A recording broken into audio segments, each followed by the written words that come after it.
Hello, it's me, Whitney Renee here, and I was asked to do a tutorial on how to make a soap slicer. So instead of making an actual tutorial, I'll tell you about how I created my soap slicer.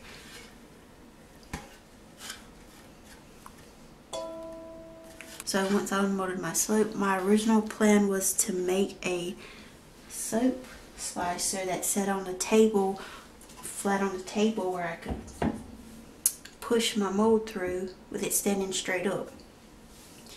But since the thing of soap was so heavy, I wouldn't have been able to do that. So I had to figure out another way to make my soap cutter.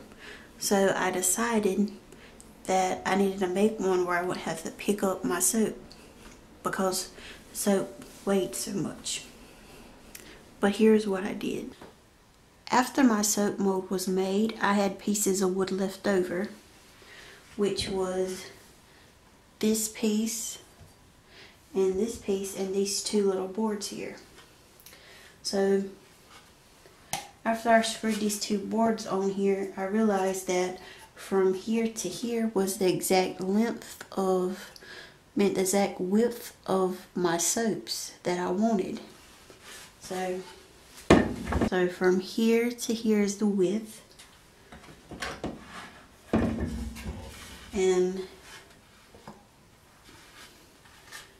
that's how I know it's perfect. It sits in there like that. So that's the perfect width that I wanted for my soaps to be.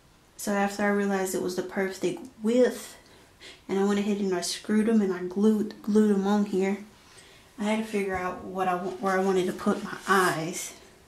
So these are the things that tighten the wire to make sure it's tight and tuned.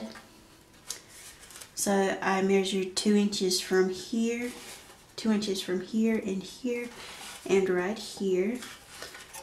And I made sure I put my eyes even with each other, so it's 2 inches from here, here, 2 inches from here, and 2 inches from here. So my wire would be 2 inches all the way across from the eye.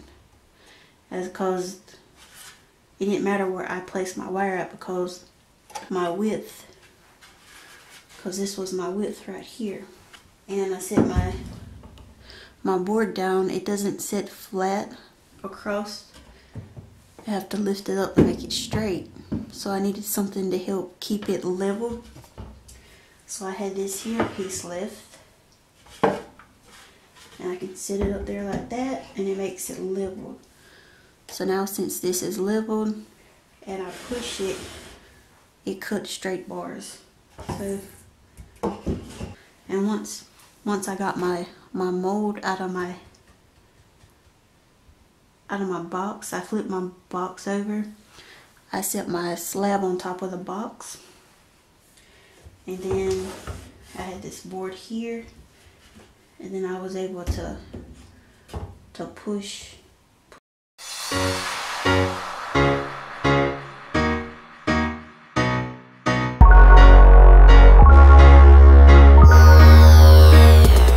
Push it and it cut the log.